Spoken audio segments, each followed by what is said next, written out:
Hello बच्चों, let's read this question and the question says that tan 1/2 cos inverse square root 5/3 is equal to. Now let's see the options. Option A 3 minus square root 5/2, option B 3 plus square root 5/2, option C 2/3 minus square root 5 and option D 4/3 plus square root 5। तो आइए अब इस question को यहाँ पर हम solve कर लेते हैं। इस क्वेश्चन में कहा गया है कि हमें बताना है tan 1/2 cos inverse square root 5/3 किसके इक्वल होगा। तो यहाँ पर हम की कॉन्सेप्ट यूज़ करेंगे, की concept that tan θ/2 is equal to square root of 1 minus cos theta by 1 plus cos theta. तो यहाँ से हम अगर देखें तो हमारे पास गिवन है यहाँ पर tan 1/2 cos inverse square root 5/3। तो हम क्या करेंगे यहाँ पर, हम लेट कर लेंगे, let x is equal to cos inverse square root 5/3, ये हम लेट कर लेंगे यहाँ पर। तो यहाँ से हमारे पास अब अगर हम देखें तो क्या हो जाएगा, हमारे पास tan 1/2 cos inverse square root 5/3 जो है अब ये इक्वल होगा यहाँ से tan 1/2। अब यहाँ पर क्या है, ये कॉस इनवर्स स्क्वेयर रूट 5/3, तो कॉस इनवर्स स्क्वेयर रूट 5/3 हमने लिया है x, तो ये हो जाएगा tan x/2। अब यहाँ से हम लेट कर लेंगे, let tan x/2 is equal to y, तो इसे हमने y मान लिया है यहाँ पर। तो हम क्या कहेंगे कि y हमारे पास क्या हो जाएगा, y is equal to tan x/2, और हम जानते हैं कि tan θ/2 क्या होता है, square root of 1 minus cos theta by 1 plus cos theta. तो यहाँ से आएगा ये square root of 1 minus cos x by 1 plus cos x।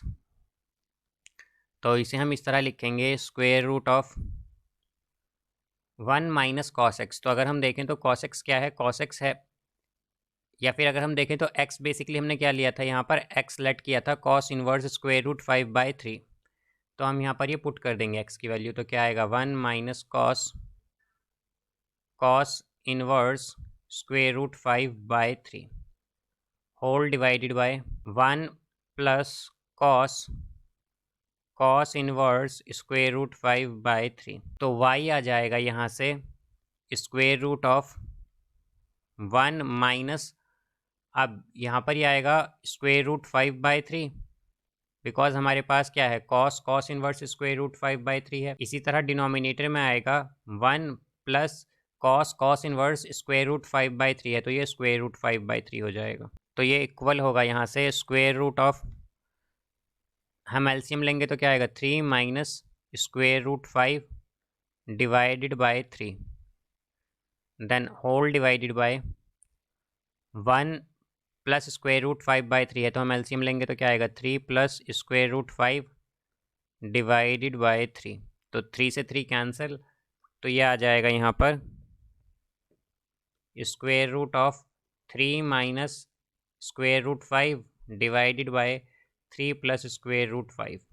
तो अब हम क्या करेंगे, अगर देखें तो y यहाँ से इक्वल होगा square root of 3 minus square root 5 by 3 plus square root 5।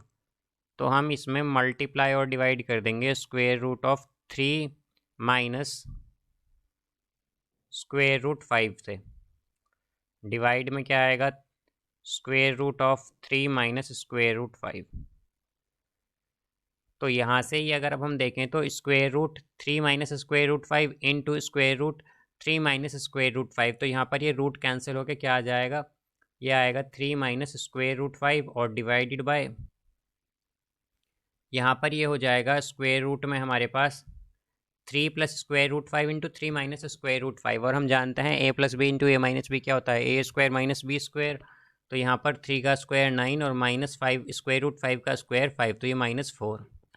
तो y की वैल्यू क्या आई, यहाँ से y हो गया हमारा 3 माइनस स्क्वायर रूट 5 और डिवाइडेड बाय क्या आएगा, ये स्क्वायर रूट 4, तो स्क्वायर रूट 4 क्या होता है 2, तो यहाँ पर ये हो जाएगा। तो ये y की वैल्यू आई है, और हम जानते हैं कि y बेसिकली क्या था, 10x/2।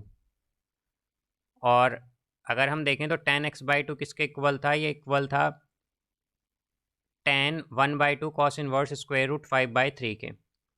तो यहाँ से हम क्या कह सकते हैं कि हमारे पास 10 1/2 cos इनवर्स स्क्वायर रूट 5/3 जो है ये इक्वल होगा 3 माइनस स्क्वायर रूट 5/2 के।